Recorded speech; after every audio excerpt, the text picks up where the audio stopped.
Assalamualaikum dan selamat sejahtera. Pada tengah hari ini saya Rosmawati binti Aziz akan memberikan pengajaran untuk topik jenis vascular access. Saya berharap anda semua boleh memberikan perhatian dan jika ada soalan sila ajukan selepas tamat pengajaran ini ya. Pertama kita kenal dulu apa itu definisi vascular access.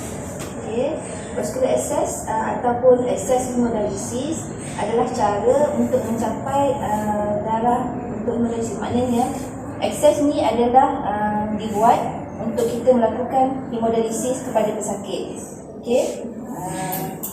Untuk mendapatkan access ini dia perlu melalui satu proses di mana darah dikeluarkan daripada badan pesakit dan melalui satu tiub di mesin yang kita panggil mesin hemodialisis untuk mencuci darah pesakit melalui satu tabung yang kita panggil dialyzer. Penapis ni menjadi pengganti kepada buah pinggang pesakit yang telah rosak. Kita kategorikan ada 3 jenis vascular access. Pertama, catheter venous pusat. Yang ini kita translate kepada bahasa Malaysia dia jadi catheter venous pusat, tapi kalau yang biasa kita kenal adalah CVC, yang mana pasien yang baru bila datang dia akan memakai di leher, kita panggil IJC ataupun permanent catheter yang ditanam di dada. Yang kedua adalah AV fistula.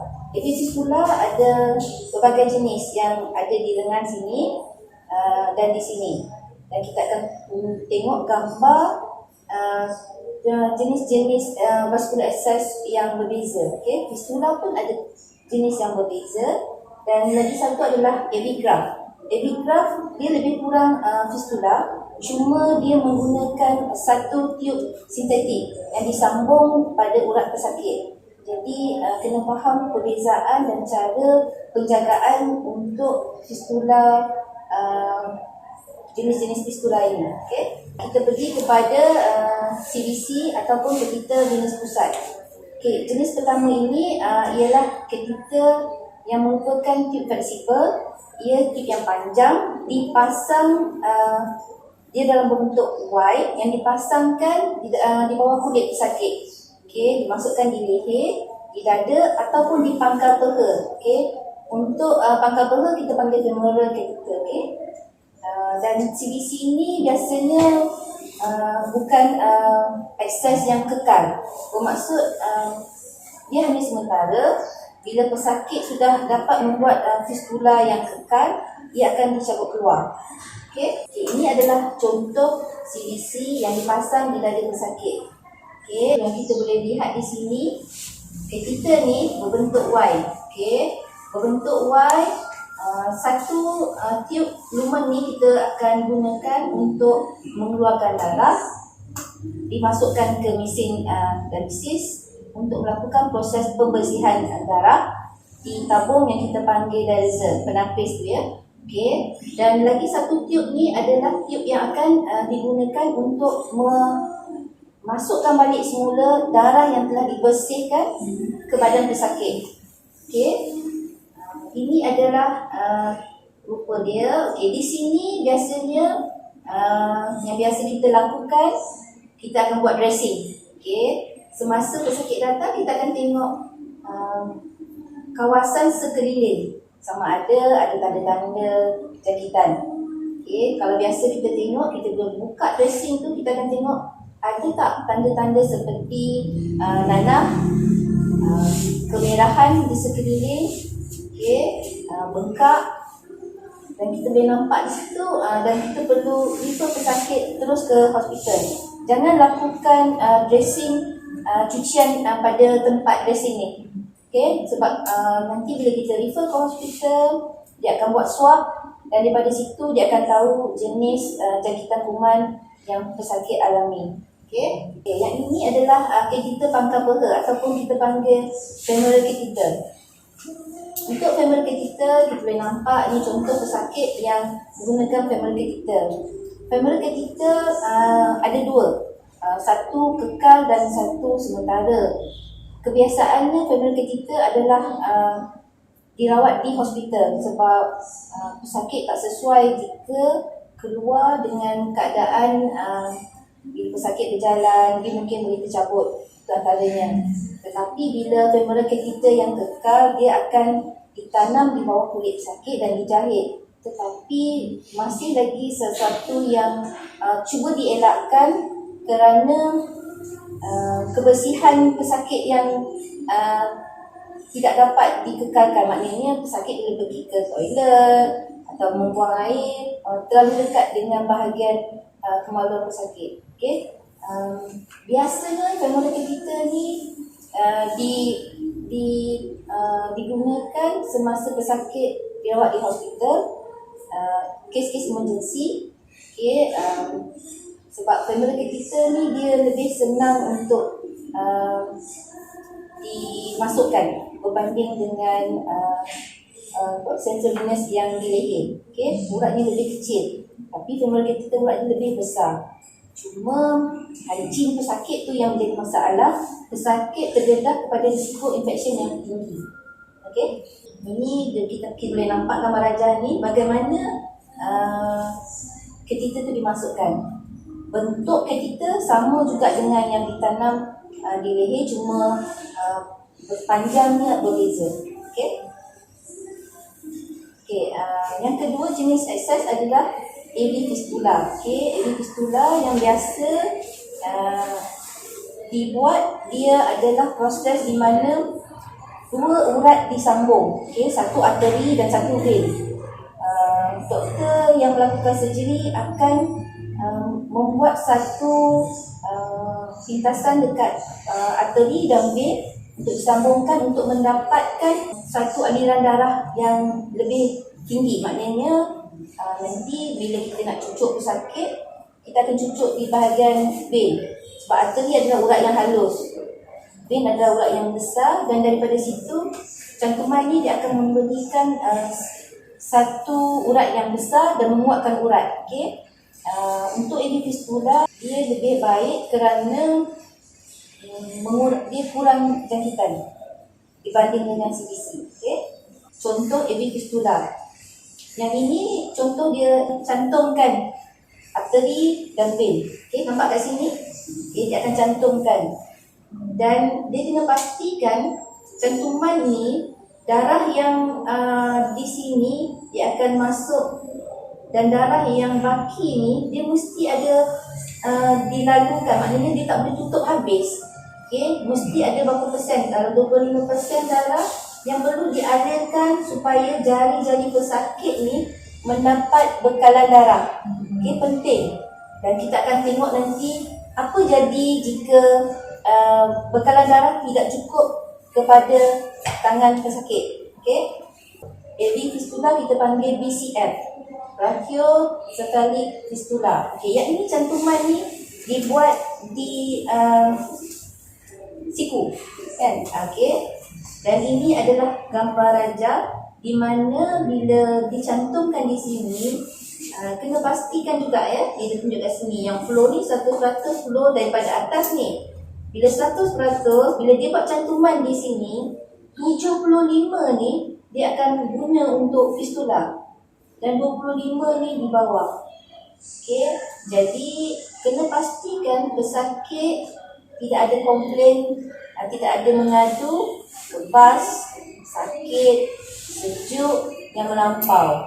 Dan kita kena tengok jika pesakit mengadu kebas yang melampau, kita kena rujuk kepada doktor. Okey, ini pula adalah satu lagi yang kita panggil BBF, bronchiolary fistula. BBF ni dia mesti buat BCF dulu. Dia buat dulu yang ini. Bila dah ada fistula yang dah berjaya, dah ada trail dia dengan breed dia, dan dia buat lagi satu tambahan, dia akan naikkan urat. Ini adalah untuk kes-kes pesakit yang mempunyai urat yang dalam. Okay? BBF kena faham, urat yang dalam perlu dinaikkan supaya kita sebagai jururawat boleh cucuk pesakit, sebab jarum yang kita gunakan tak terlalu panjang, kan? Jadi kena pastikan urat dia boleh dirasa. Okay? Ini adalah lagi satu. Boleh nampak ya daripada sini, urat ni mula kat bawah kan. Susah nak cucuk, tak nampak kan, tak boleh rasa. Dan dia akan naikkan dan urat dia akan timbul. Yang hijau ni, nampak ni. Daripada dalam, dia naik keluar. Okey. Penjagaan untuk fistula. Okey. Pertama, untuk kita dan pesakit, mata tu penting. Kita kena tengok. Sebelum kita nak cucuk pesakit, kita perlu tengok pesakit. Fistula dia macam mana. Jika ada tanda-tanda infection, kita boleh nampak seperti tanda-tanda bengkak, kemerahan. Bila kita pegang, kita rasa panas. Okay?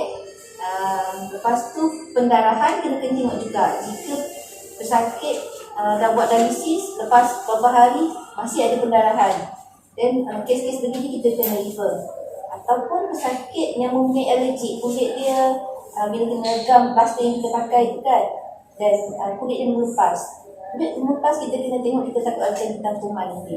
Okay? Yang kedua, kita kena dengar. Dengar adalah kita guna stetoskop. Untuk pesakit boleh dengar, dia boleh letak dekat telinga dia. Okay? Kita ajar pesakit setiap pagi bangun, dengar. Untuk kita tak boleh dengar. Takkan kita nak pergi kat patient punya tangan tu. Kita guna stetoskop dan kita dengar. Okay? Kita panggil bruit ya. Bruit ni kita dengar. Untuk bezakan bunyi yang normal dengan bunyi tak normal. Kalau ada bunyi, masih kita bercucuk. Tapi ada setengah bunyi tu, kita kena bezakan bunyi yang ada masalah seperti stenosis. Bunyi dia berlainan berbanding dengan yang normal. Okay? Untuk rasa, yang itu kita gunakan bila kita pakai glove. Kita akan rasa dekat anastomosis pesakit. Yang tempat yang operation tu kita panggil anastomosis. Kita pegang dekat situ sebelum kita cucuk. Kita boleh rasa dia punya thrill. Thrill tu boleh rasa, tapi bruit boleh dengar. So kita kena bezakan benda tu ya. Okay, ini untuk keburukan dan kebaikan AV fistula. Okay, keburukan dan kebaikan. Kebaikannya, AV fistula ni dia kekal. Okay, dia berbanding dengan CVC tu, central venous catheter tu, dia bukan bersifat kekal. Tetapi untuk ada kes-kes tertentu, pesakit yang tak ada, orang kata urat yang besar, pesakit perlu menggunakan CVC tu sebagai kita kekal. Pesakit tak ada pilihan. So daripada IJC dia kena pindah jadi permanent catheter. Dan perlu ditanam untuk yang permanent catheter dia kurang risiko jangkitan, tapi tetap juga ada. Cuma lebih selesa untuk pesakit ya. Banyak pesakit yang boleh, yang pandai menjaga fistula boleh bertahan lebih 10 tahun. Okey. Tapi ada kes-kes tertentu pesakit yang tak dapat menjaga dengan baik, makan bulan ataupun 1 atau 2 tahun fistula dah rosak. Okey, penting untuk kita bagi nasihat supaya pesakit pandai menjaga fistula. Cuma AV fistula ni dia bukan macam CVC. CVC bila buat terus boleh pakai. Untuk AV fistula bila buat, dia perlu tunggu untuk tempoh masa 6 minggu atau 8 minggu, bergantung kepada urat pesakit. So sementara nak menunggu, pesakit tetap kena ada orang kata sementara vascular access sementara yang kita bagi CVC. Okay, jadi untuk ABF ni bagi pesakit yang boleh orang kata daripada awal bersedia untuk buat dialisis, kita akan nasihatkan dia daripada stage 4 ataupun stage 5 yang awal, macam dia baru dapat dapat tahu, doktor cakap okey dia kena prepare awal, kita buat fistula. Untuk pesakit yang belum creatinine yang tinggi, dia dah prepare pakai buat fistula, lebih baik sebab pesakit tak perlu pakai CVC. Bermaknanya dalam masa sebulan 2 bulan sebelum dia perlu buat rawatan dialisis, pesakit dah ada fistula. Jadi pesakit tak perlu nak mengalami kata fobia insert IJC ni ya. Keburukan fistula kita panggil steal syndrome. Steal ni mencuri, maknanya bila kita buat bila kita buat fistula tu, okey, dia dah curi saluran darah, bekalan darah ke tangan. Okay. Bila buat fistula di sini ataupun di sini, dia punya persentis darah tu dia tetap kena lalu dekat tangan jari-jari ni. Kalau tak cukup ataupun orang kata terlalu sikit, sakit akan dapat stis sindrom. Okay, macam mana kita nak detect pesakit tu kata dia ada masalah? Kita kena selalu bercakap dengan pesakit, okey? Pakcik hari ni okey? Tangan okey? Dan bila kita cakap dengan pesakit, kita tanya, ada tak masalah di rumah? Ada apa-apa masalah ke tak? Kalau dia kata tak ada, tak apa. Tapi sebelum kita nak cucuk pesakit, kita kena tengok dulu tangan dia. Okay? Kita boleh rasa sejuk berlainan dengan tangan yang sebelah. Okay? Lagi satu adalah epigraph. Epigraph adalah jenis yang sama macam fistula, cuma kita kena pasang, masa buat operation tu dia akan letakkan satu tube sintetik sebab urat pesakit sangat halus. Bagi pesakit urat yang sangat halus, dia perlu gunakan epigraph. Cuma epigraph ni adalah satu kos yang tinggi. Untuk pesakit yang mampu, biasanya dia melebihi RM10,000.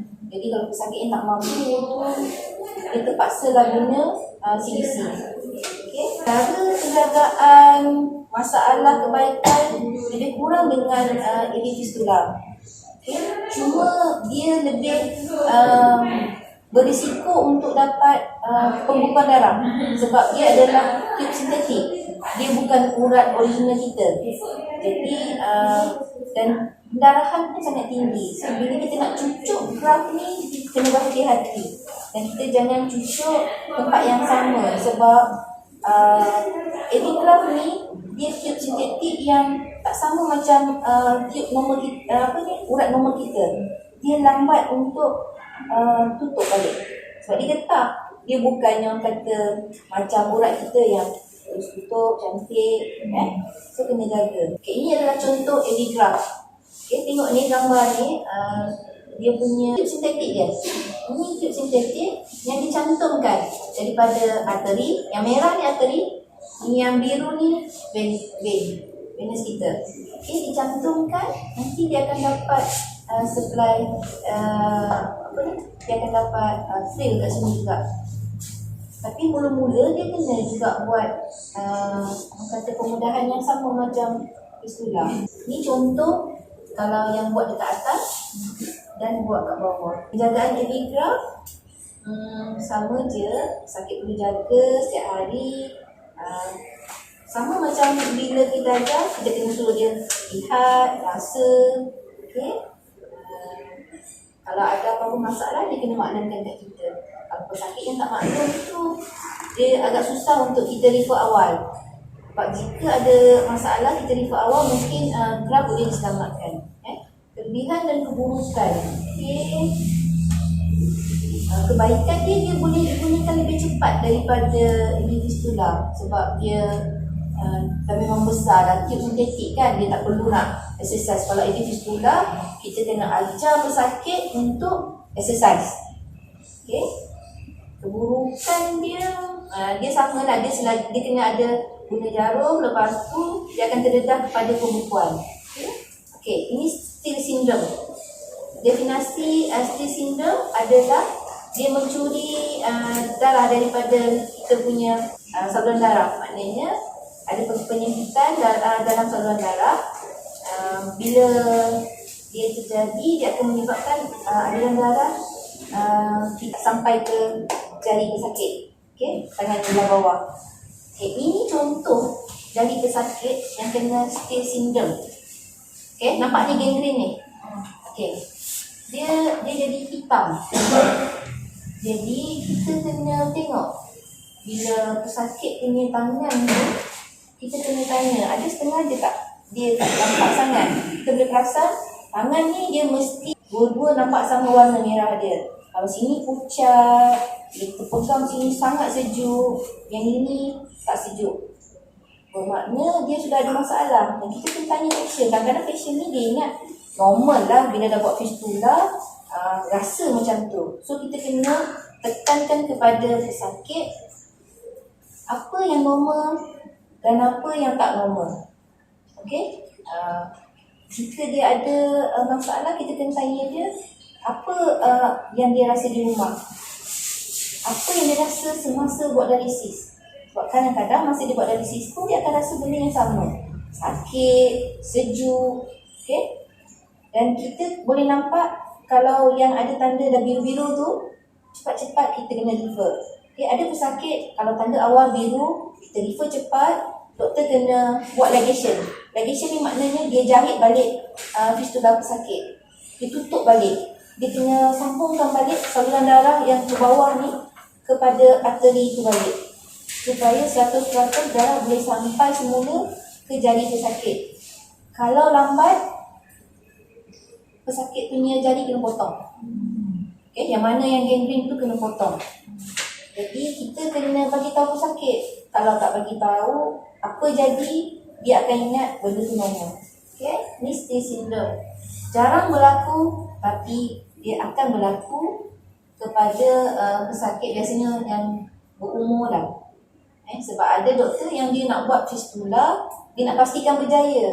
So dia akan gunakan darah tu banyak kepada fistula. Yang untuk sampaikan kepada jari tu dia kurang. Okay. Rawatan Stay syndrome. Okay. Rawatan Stay syndrome dia akan buat angioplasty. Maknanya dia akan masukkan balloon kalau untuk bahagian yang stenosis, yang sempit, dia akan bukakan. Okay. Dia akan buat 3 prosedur pembetulan pembedahan. Macam yang cakap hari tu lah. Kalau tadi kan dia ada buat penjantuman tu, dia akan kurangkan ke fistula. Dia akan lebihkan sikit kepada saluran darah yang ke jari. Okay? Itu saja untuk jenis-jenis vascular access. Okay? Yang ini yang saya nak tunjuk balik. Okay, yang ini kan. Rasa kalau ini nampak sikit. Biasanya yang patient yang selalu buat dekat brachial ni selalu banyak masalah. Okay, bila dia tak cukup supply, dia akan kata bengkak ke, sejuk ke, semua akan rasa kat sini. Okay. Sekarang kita dah habis. Faham tak semua? Faham? Okey. Untuk saya nak tengok macam mana pemahaman semua ni, saya akan soal. Tapi jangan risau, soal jawapan dia semua ada dekat slide yang saya bagi. Okay. Cuma kita nak tengok bagaimana kita faham dengan jenis vascular access yang pesakit yang kita jaga sekarang. Okay. Saya tanya siapa? Farah. Okay. Farah boleh terangkan apa jenis vascular access yang saya terangkan tadi? Vascular access ada 3 jenis. Yang pertama ada CVC, AV graft dan AV fistula. Okay, selama Farah kerja dekat sini, apa kes yang Farah handle? Pesakit ni, yang kes macam mana? Ada CVC, fistula atau graft? Ada CVC, ada fistula. Okay, maknanya kita tak ada patient yang ada graft kan? Tapi untuk graft, penjagaan dia lain sikit. Cuma dia lebih kurang sama, cara kita handle pesakit tu sama saja. Tapi untuk CVC ni, macam mana nak jaga? Apa yang perlu buat? Kalau nak buat analisis dengan basic dengan access patient punya tempat dia tengok keadaan dia. Okay, untuk CVC, okay, soalan tadi CVC, okay, jenis CVC ni, okay, ketika ni untuk IJC, femoral dan permanent catheter kat sini, kita kena pastikan pesakit menjaga hygiene, kan? Dan kita sendiri pun kena buat aseptic technique. So kena pastikan hand washing kena ada, okay, kena buat 7 step yang betul dan elakkan cross infection. Maknanya bila kita pegang orang sana dan kita pergi pegang pula yang ini, so dia akan jadi cross infection kan. So pastikan penjagaan tu kena betul.